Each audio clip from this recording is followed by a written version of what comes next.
أعوذ بالله من الشيطان الرجيم.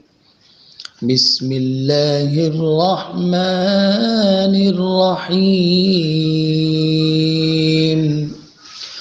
قل يا أيها الناس إنما أنا لكم نذير مبين. فالذين آمنوا وعملوا الصالحات لهم مغفرة ورزق كريم. والذين سعوا في آياتنا معاجزين أولئك أصحاب الجحيم. وما أرسلنا من قبلك من رسول ولا نبي إلا إذا تمنى ألقى الشيطان في أمنيته فينسخ الله ما يلقي الشيطان ثم يحكم الله آياته والله عليم حكيم. ليجعل ما يلقي الشيطان فتنة للذين في قلوبهم مرض والقاسية قلوبهم وإن الظالمين لفي شقاق بعيد. وليعلم الذين أوتوا العلم أنه الحق من ربك وليعلم الذين أوتوا العلم أنه الحق من ربك فيؤمنوا به فتخبت له قلوبهم وإن الله لهادي الذين آمنوا إلى صراط مستقيم. ولا يزال الذين كفروا في مرية منه حتى تأتيهم الساعة بغتة أو يأتيهم عذاب يوم عقيم. الملك يومئذ لله يحكم بينهم فالذين آمنوا وعملوا الصالحات في جنات النعيم. والذين كفروا وكذبوا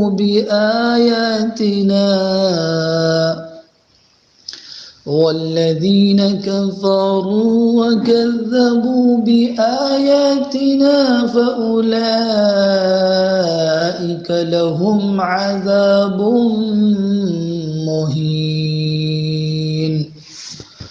اے نبی آپ کہہ دیجئے کہ یہ لوگوں میں تمہیں کھلم کھلا ڈرانے والا ہوں۔ فالذین آمنوا وعملوا الصالحات، وہ لوگ جو ایمان لائے اور جنہوں نے نیک اعمال کیے ان کے لیے بخشش مغفرت ہے اور اعلیٰ درجے کا رزق ہے۔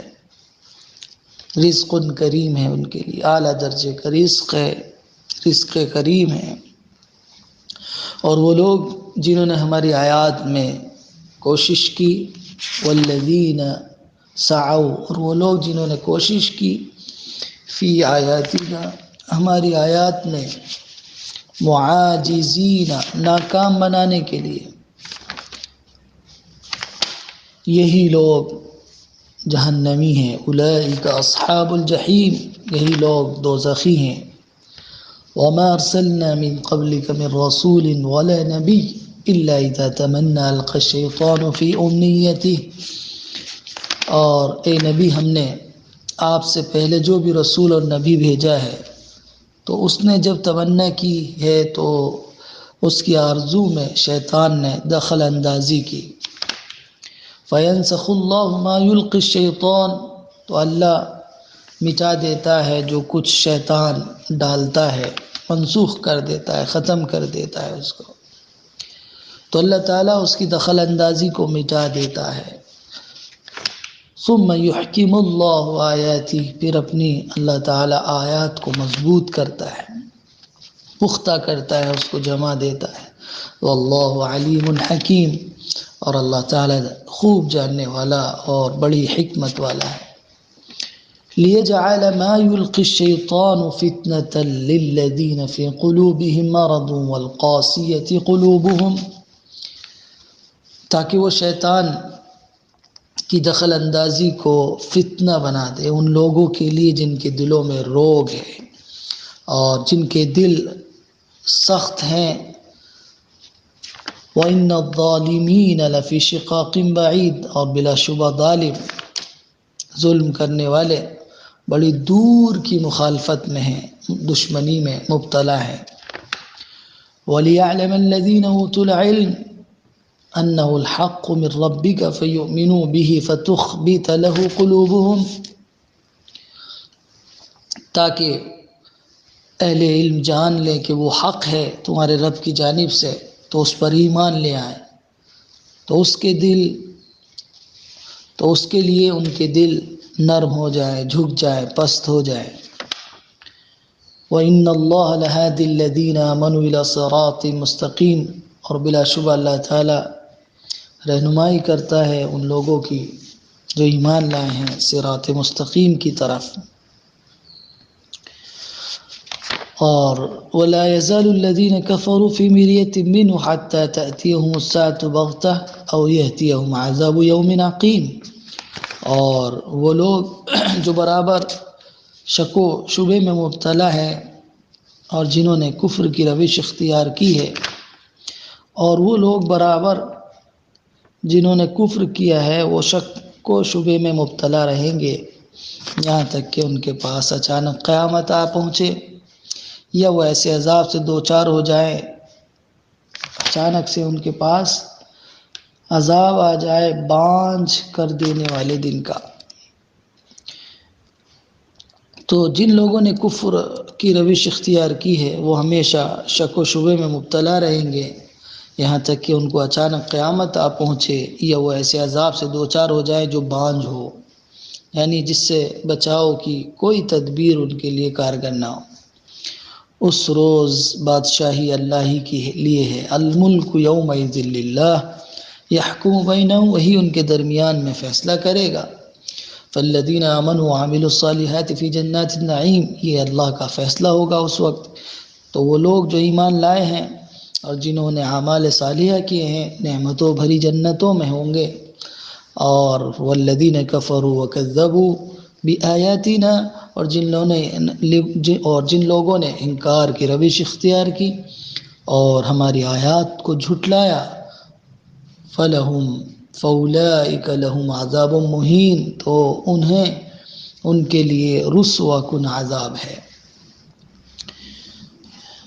عزیز طالبات، یہ آیت نمبر 49 سے اور 57 تک ہم نے یہ آیت کا ترجمہ اور تلاوت آپ کے سامنے پیش کی ہے.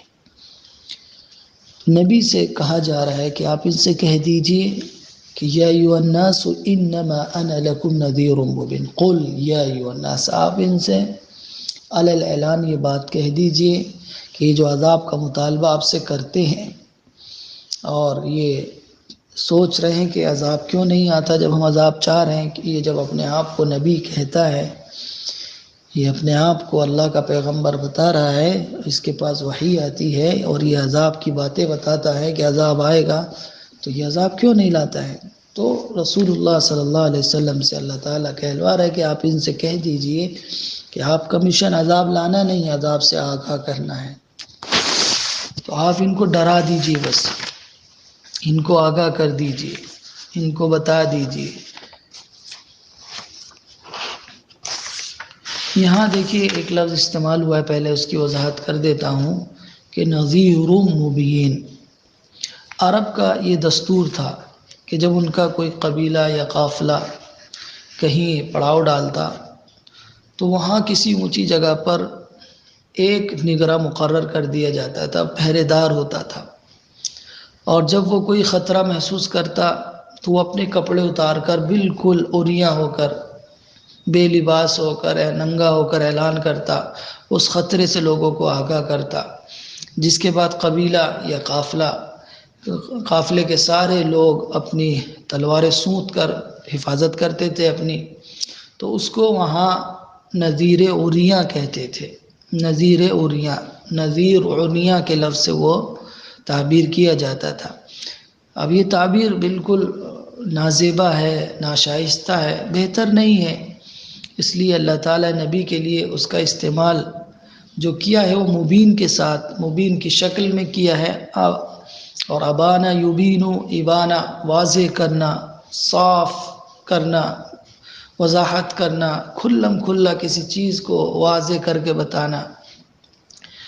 تو اللہ تعالیٰ نے قوم کو خطرے سے آگاہ کرنے کے لیے اس لفظ کا استعمال نبی اکرم صلی اللہ علیہ وسلم کے لیے کیا ہے کہ آپ کا کام ہے کہ بس آپ آگاہ کر دیں، لوگوں کو متنبہ کر دیں، لوگوں کو بتا دیں، بس آپ کا کام یہ ہے کہ آپ دنیا والوں کو اپنی جانب سے یہ بات کہہ دیجئے کہ میں تمہارے لیے صرف ڈرانے والا ہوں اور تمام انسانوں کو ڈرانے والا ہوں۔ یہ دیکھیے یہاں یا ایھا الناس کا لفظ استعمال کر کے، یعنی اللہ کا کہ آخری نبی پوری انسانیت کے ہیں، ہر طبقے کے لوگوں کے ہیں، پوری دنیا کے نبی ہیں وہ، اس لیے تمام لوگوں کو یکساں ڈراتے ہیں۔ تو وہ کہہ رہے ہیں کہ آپ ان سے کہہ دیے علی الاعلان، بتا دیجیے ان کو اور ان کے سامنے بات واضح کر دیجیے کہ میں تمہیں اللہ کے عذاب سے ڈرانے والا ہوں، اور عذاب آ کر رہے گا، اسے کوئی روک نہیں سکتا، اسے کوئی ٹال نہیں سکتا۔ میرا مشن صرف انذار ہے، ڈرانا ہے، تنبیہ کرنا ہے، بتانا ہے، اور جو اس کو مان لے گا اس کے لیے خوشخبری ہے، اور جو نہیں مانے گا اس کے لیے عذاب ہے۔ تو فالذین آمنوا وعملوا الصالحات، تو وہ لوگ جو ایمان لائے ہیں، جنہوں نے اللہ کو ایک تسلیم کر لیا ہے، آخرت پر ایمان لے آئے ہیں، وہ لوگ وعملوا الصالحات، اور ساتھ ہی ساتھ وہ ایمان لانے کے بعد نیک اعمال کر رہے ہیں، لہم مغفرہ، تو ان کے لیے مغفرت ہے، بخشش ہے، اللہ معاف کر دے گا، ورزق کریم، اور ان کے لیے رزق کریم، عزت کی اعلیٰ درجے کا رزق عطا ہوگا۔ دیکھیے رزق کے ساتھ کریم کی صفت اللہ تعالیٰ نے استعمال کی ہے، تو یہاں اردو زبان میں اس کا ترجمہ کرنا مشکل ہوتا ہے، لیکن اس میں بنیادی بات یہ سمجھ لیجئے کہ رزق کریم وہ کہلاتا ہے کہ جو کوانٹیٹی بھی ہو، کوالٹی بھی ہو، اور عزت کے ساتھ ہو، یعنی جس کے ساتھ اچھی مقدار بھی ہو اور اچھی کوالٹی بھی ہو اور عزت کے ساتھ وہ چیز دی بھی جا رہی ہو، تو وہ رزق کریم کہلاتا ہے۔ یہ تینوں ایک ساتھ جب جمع ہو جاتی ہیں تب وہ رزق کریم بنتا ہے، اور رزق کریم مغفرت کا اور جنت کی تمام نعمتوں کو جامع ایک تعبیر اللہ نے یہاں استعمال کی ہے، یعنی ہم پہلو اس کے اندر آ جاتے ہیں۔ دیکھیے کھانا بہت زیادہ ہو لیکن ٹیسٹی نہ ہو تو بھی مزہ نہیں آتا ہے، رزق کریم نہیں بنے گا۔ ٹیسٹی ہے لیکن بہت تھوڑا ہے تب بھی رزق کریم نہیں بنے گا۔ بہت زیادہ بھی ہے، ٹیسٹی بھی ہے، لذیذ بھی ہے، لیکن عزت کے ساتھ کوئی دینے والا نہیں ہے، عزت کے ساتھ کھلانے والا نہیں ہے، کوئی بے عزت کر کے دے رہے ہیں تو وہ بھی رزق کریم نہیں بنے گا۔ رزق کریم کے لیے ضروری ہے کہ وہ کیا ہو، عزت کے ساتھ اور کوانٹیٹی اور کوالٹی کے ساتھ ہو، تو وہ رزق کریم بنتا ہے۔ تو اہل ایمان سے اللہ تعالیٰ وعدہ کر رہا ہے کہ ان کے گناہ معاف کر دے گا اللہ تعالیٰ، اور ان کو رزق کریم عطا کرے گا۔ والذین سعوا فی آیاتنا معاجزین، اور وہ لوگ جو کوشش کر رہے ہیں ہماری آیات کو نیچا دکھانے کے لیے۔ معاجزہ لفظ ہے، معاجزین، آجزہ یعاجزو سے معاجزہ کا مصدر ہے، اسی سے اس میں فاعل معاجز، معاجزین حالت نصبی میں ہے۔ اس کے معنی ہوتے ہیں مقابلہ کر کے اپنے حریف کو ہرا دینا یا عاجز کر دینا۔ منکرین حشر کا خیال یہ تھا کہ قیامت نہیں آئے گی، نہ حشر ہوگا، نہ نشر ہوگا، نہ عذاب، نہ ثواب، لیکن حق یہ ہے کہ سب کچھ ہوگا، اور ان چیزوں کو لانے سے اللہ کو وہ لوگ روک نہیں سکتے، اس کی قدرت کو سلب نہیں کر سکتے، اور نہ ہی اس کو عاجز بنا سکتے ہیں۔ تو اور وہ لوگ جو اللہ کی آیات قرآن کریم کو نیچا دکھانے کے لیے اس کی آیات کو جھٹلانے رہے ہیں اور کوششیں کر رہے ہیں، تو ان کی کوششیں جو ہے کامیاب نہیں ہوں گی، کسی طرح بھی کامیاب نہیں ہوگی۔ اور جو لوگ ان کوششوں میں لگے ہوئے ہیں، کسی طرح بھی پیچھے ہٹنے کو تیار نہیں ہیں، تو اللہ تعالیٰ کہہ رہا ہے اولئک اصحاب الجحیم، یہ لوگ جہنم والے ہیں۔ جحیم دوزخ کو کہتے ہیں اور دہتی ہوئی آگ کو کہتے ہیں۔ جحمون کے معنی ہوتے ہیں آگ کے سخت بھڑکنے کے، اسی لیے یہ جحیم لفظ بھی اسی سے مشتق ہے، فاعل بمعنی فاعل ہے، یعنی بہت زیادہ دہکتی ہوئی آگ۔ تو والذین سعوا فی آیاتنا، اور وہ لوگ جنہوں نے جو کوشش کی ہے ہماری آیات میں ان کو نیچا دکھانے کے لیے، اور یہ کوشش غلط جگہ پر کر رہے ہیں، وہ اس کے سامنے اپنے گھٹنے ٹیک دیں، خود عاجز ہو جائیں گے، بے بس ہو جائیں گے، اور ہو گئے تھے وہ۔ اور تو اب دنیا میں ان لوگوں نے کوشش کی ہے جو فساد بگاڑ کا ذریعہ ہے، تو آخرت میں ان کے لیے جہنم تیار کی گئی ہے، دوزخ تیار کی گئی دہکتی ہوئی۔ وَمَا أَرْسَلْنَا مِن قَبْلِكَ مِن رَّسُولٍ وَلَا نَبِيٍّ إِلَّا إِذَا تَمَنَّىٰ أَلْقَى الشَّيْطَانُ فِي أُمْنِيَّتِهِ، اور ہم نے آپ سے پہلے کوئی رسول اور نبی نہیں بھیجا مگر جب بھی اس نے تمنا کی ہے تو شیطان نے اس کی تمنا میں ڈال دیا، رخنے ڈال دیے۔ تو دیکھیے پہلی بات تو یہاں یہ ہے کہ رسول اور نبی میں فرق ہے یا نہیں، تو بنیادی طور پر جب لفظ الگ الگ ہیں تو کچھ نہ کچھ فرق ہے رسول کے اندر اور نبی کے اندر۔ تو نبی تو اس شخص کو کہتے ہیں جس کو اللہ تعالیٰ کی طرف سے منصب نبوت قوم کی اصلاح کے لیے عطا ہوا ہو، اور اس کے پاس اللہ کی طرف سے وحی آتی ہو، خواہ اس کو کوئی مستقل کتاب شریعت دی جائے یا کسی پہلے نبی کی کتاب اور شریعت کی تبلیغ کے لیے اس کو حکم دیا جائے، تو یہ تو ہے نبی۔ اس کی مثال جیسے حضرت موسیٰ علیہ السلام، حضرت عیسیٰ علیہ السلام اور خاتم الانبیاء علیہ السلام، اور اسی طرح اسی نبی کے اندر حضرت ہارون علیہ السلام بھی آ جائیں گے، حضرت موسیٰ علیہ السلام کی کتاب توریت اور انہی کی شریعت کی تبلیغ کے لیے ان کو حکم دیا تھا، تو یہ تو نبی ہوا۔ اور رسول وہ ہے جس کو مستقل شریعت اور کتاب ملی ہو، تو رسول ایک خاص لفظ ہے اور نبی ایک عام لفظ ہے۔ تو اس سے معلوم ہوا کہ ہر رسول کا نبی ہونا تو ضروری، ہر رسول نبی ہوگا مگر ہر نبی کا رسول ہونا ضروری نہیں ہے۔ اور یہ تقسیم اللہ تعالیٰ نے انسانوں کے لیے رکھی ہے، فرشتہ بھی اللہ کا رسول ہوتا ہے، اس کو پیغمبر کہتے ہیں، اور وہ اللہ کی وحی کو لے کر آتا ہے۔ تو یہ بنیادی فرق ہے، تھوڑا سا میں نے آپ کے سامنے اس کو واضح کر دیا۔ تو اللہ تعالیٰ یہ کہہ رہا ہے کہ کوئی بھی رسول نبی کو ہم نے نہیں بھیجا مگر جب بھی اس کی تمنا ہوئی۔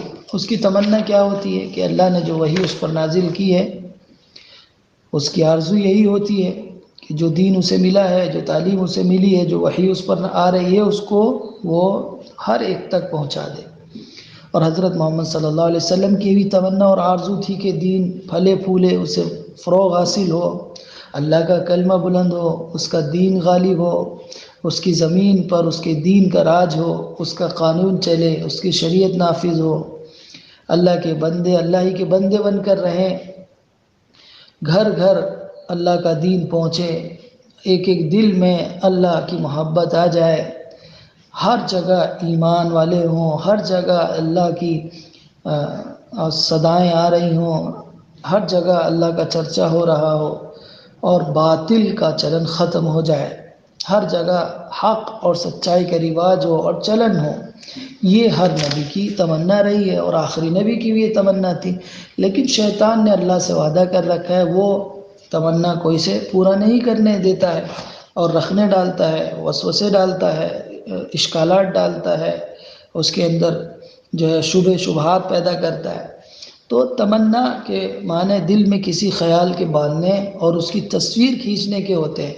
آرزو کرنا، تمنا کرنا، بعض لوگوں نے یہاں قرات کے معنی لیے ہیں، پتہ نہیں کہاں سے وہ لفظ اس میں آ گیا ہے، مجھے تو یہ صحیح نہیں لگتا ہے کہ یہاں کوئی قرات کے معنی ہے۔ یہ ہے القی الشیطان فی امنیتی، شیطان تو اس کی آرزو میں اپنی آرزو شامل کر دیتا ہے، یعنی شیطان کی، ابلیس کی اور اس کے چیلوں کی اس کی آرزو کیا ہوتی ہے؟ ان کی آرزو یہی ہوتی ہے کہ لوگ نیک نہ بنے، جہنمی بنے، حق کو نیچا دکھانے اور سچائی کو جڑ سے اکھاڑ پھینکنے کی تمنا ہوتی ہے، اہل حق کو ہر طرح سے ہرانے کی اور اسلامی تحریکوں کو بدنام کرنے کی اور ان کو ناکام کرنے کی ان کی تمنا ہوتی ہے۔ یہ ہے شیطان کا کام، وہ اللہ کے بندوں کو شرک پر مبتلا کرنا چاہتا ہے، شرک میں رکھنا چاہتا ہے، بدکاری میں انہیں رکھنا چاہتا ہے، اس کی تمنا یہ ہے۔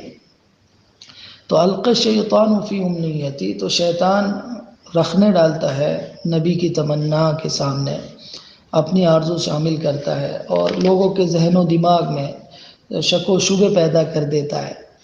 تو اللہ تعالیٰ کہہ رہا ہے پھر کہ فَيَنْسَخُ اللَّهُ مَا يُلْقِي الشَّيْطَانُ، اللہ تعالیٰ نسخ کے اصل معنی ایک چیز کو زائل کر کے دوسری کو اس کی جگہ پر لانے کے ہوتے ہیں، اور کبھی کبھی اس معنی میں بھی استعمال ہوتا ہے کہ یعنی ختم کرنا، دور کرنا، ازالہ کرنے کے معنی میں ہوتا ہے، اور یہاں اسی معنی میں اللہ تعالیٰ نے استعمال کیا ہے۔ تو اللہ تعالیٰ جو کچھ شیطان ڈالتا ہے اور جو کچھ وہ پیدا کرتا ہے، شک و شبہ کو ختم کر کے اللہ تعالیٰ اپنی آیات کو مضبوط کرتا ہے، لوگوں کے دلوں میں بٹھا دیتا ہے۔ ثم یحکم اللہ آیاتہ، اور اللہ تعالیٰ اپنی آیات کو مضبوط کر دیتا ہے۔ تو اللہ تعالیٰ کافروں، مشرکوں اور باطل پرستوں کے تمام ہتھ کنڈوں کو بیکار کر دیتا ہے، ان کی تمام تدبیروں کو انہی پر الٹ دیتا ہے۔ تو شیطان کی تمام کوششیں اللہ تعالیٰ رائیگاں کر دیتا ہے۔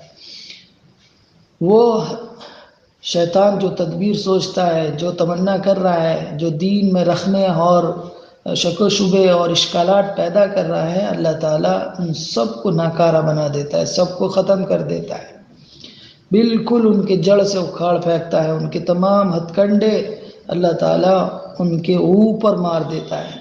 اللہ کا دین ہے، اللہ اسے غالب کر کے رہے گا، تو اللہ تعالیٰ جو کچھ شیطان پیدا کرتا ہے اسے ختم کر دیتا ہے۔ واللہ علیم حکیم، اور اللہ تعالیٰ جانتا ہے اور حکمت والا ہے۔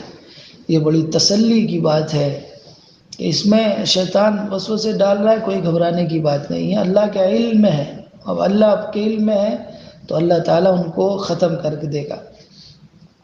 تو یہ حق و باطل کی کشمکش شیطان کراتا ہے، تو اللہ کا اس کا علم ہے۔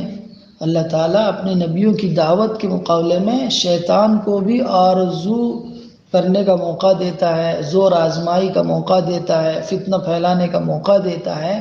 یہ سب اس کے کچھ اللہ کے علم و حکمت پر مبنی ہے، یعنی اللہ نے شیطان کو موقع دیا ہے کہ وہ جو ہے زور آزمائی کرتا ہے، فتنہ پیدا کرتا ہے اور رکھنے ڈالتا ہے، یہ اللہ ہی کے علم اور حکمت پر ہے، اس نے اس کو موقع دیا ہے۔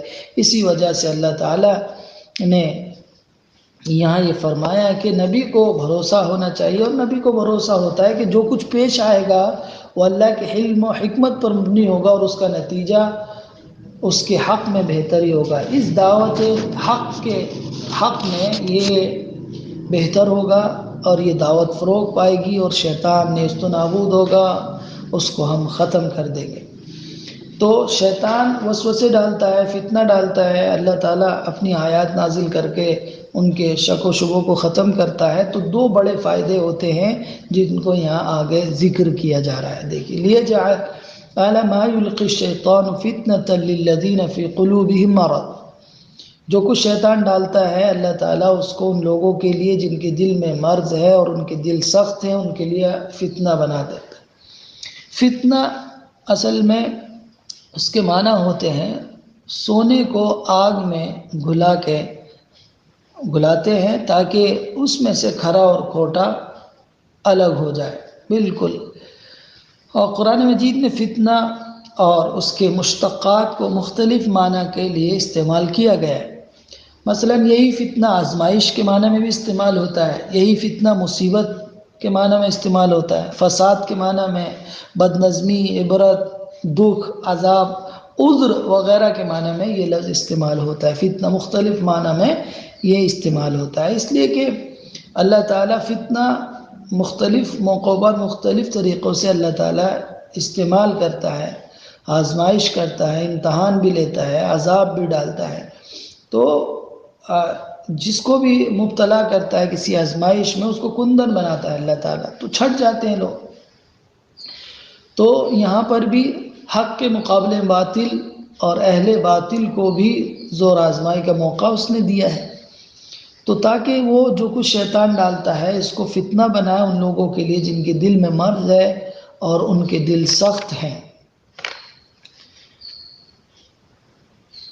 وَإِنَّ الظَّالِمِينَ لَفِي شِقَاقٍ بَعِيدٍ، اور بلا شبہ ظالم لوگ بڑے دور کی کیا ہے دشمنی میں مبتلا ہے اور اسی کے اندر پڑے ہوئے ہیں وہ۔ یہ انہی شامت زدوں کا اور بدبختوں کی حالت پر اللہ تعالیٰ اظہار افسوس کر رہا ہے کہ یہ حق کی مخالفت میں کتنی دور نکل گئے ہیں کہ اب ان کی واپسی کا کوئی امکان نہیں۔ اس میں نبی اکرم صلی اللہ علیہ وسلم کو اس بات کی طرف اشارہ ہے کہ اب ان لوگوں کو ان کے حال پر چھوڑ دو، یہ سنت الہی کی زد میں آئے ہوئے لوگ ہیں، اب یہ اللہ ہی ان سے نمٹے گا۔ یعنی وَإِنَّ الظَّالِمِينَ لَفِي شِقَاقٍ بَعِيدٍ کہہ کے اللہ تعالیٰ نبی سے بات بتا رہا ہے کہ اب یہ بہت دور چلے گئے، ان کی واپسی کا کوئی ان کا خود کا ارادہ بھی نہیں ہے اور نہ یہ سمجھنا چاہتے ہیں، دور چلے گئے ہیں، اب ان کو ان کے حال پر چھوڑ دو، اب یہ عذاب سے نہیں بچ پائیں گے، اب ان کو ہم دیکھیں گے، اب ان سے ہم نمٹیں گے۔ اور وَلِيَعْلَمَ الَّذِينَ أُوتُوا الْعِلْمَ أَنَّهُ الْحَقُّ، اور تاکہ وہ لوگ جن کو علم دیا گیا ہے وہ جان لے کہ یہی حق ہے آپ کے رب کی طرف سے۔ ظاہر سی بات ہے شیطان کوئی دماغ میں سوال پیدا کرتا ہے، کوئی وسوسہ ڈالتا ہے، دین کے تعلق سے کوئی شک اور شبہ پیدا کرتا ہے اور پھر وہ اس کو پیش کرتے ہیں اور اللہ تعالیٰ اس کا جواب دیتا ہے۔ تو جو لوگ اہل علم ہیں جن کے اندر عصبیت نہیں ہے، وہ جب اس کو سنتے ہیں تو ان کے دل میں اطمینان پیدا ہوتا ہے، ان کے دل میں سکون ہوتا ہے کہ ہاں ہاں بات یہی صحیح ہے، عقل کی بنیاد پر بھی یہی صحیح ہے اور نقل کی بنیاد پر بھی یہی بات صحیح ہے۔ تو وہ ان کے دل میں وہ بات گھر کر جاتی ہے اور جب ان کو یقین ہو جاتا ہے کہ یہی حق ہے تو پھر وہ ایمان لے آتے ہیں۔ فَيُؤْمِنُوا بِهِ، تو وہ ایمان لے آتے ہیں اور ان کے دل جھک جاتے ہیں، اللہ کے سامنے عاجزی اور انکساری کا اظہار کرنے لگتے ہیں۔ تو وہ اللہ تعالیٰ ان کے سامنے اچھی طرح واضح کر دیتا ہے، حق کو حق دکھا دیتا ہے اور باطل کو باطل دکھا دیتا ہے، سارے وسائل باطل کے اللہ تعالیٰ ختم کر دیتا ہے اور حق کے باطل کو اور حق کے وسائل کو اللہ تعالیٰ غلبہ عطا کرتا ہے۔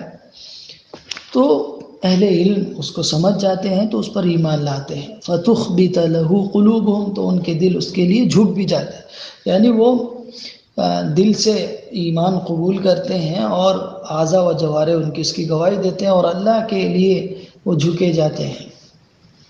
وَإِنَّ اللَّهَ لَهَادِ الَّذِينَ آمَنُوا إِلَى صِرَاطٍ مُسْتَقِيمٍ، اور اللہ تعالیٰ جو لوگ ایمان لائے ہیں ان کو صراط مستقیم کی طرف رہنمائی کرتا ہے۔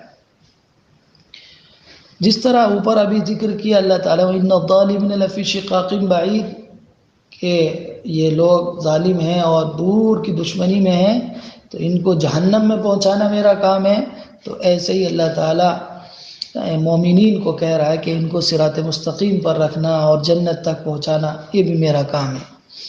اہل ایمان کے متعلق اللہ تعالیٰ یہ بشارت دے رہا ہے کہ ان کو اللہ تعالیٰ جنت میں لے جا کے چھوڑے گا۔ صراط مستقیم کیا ہے؟ سیدھا جنت کا راستہ ہے، جنت میں لے جا کر ان کو اللہ تعالیٰ پہنچائے گا۔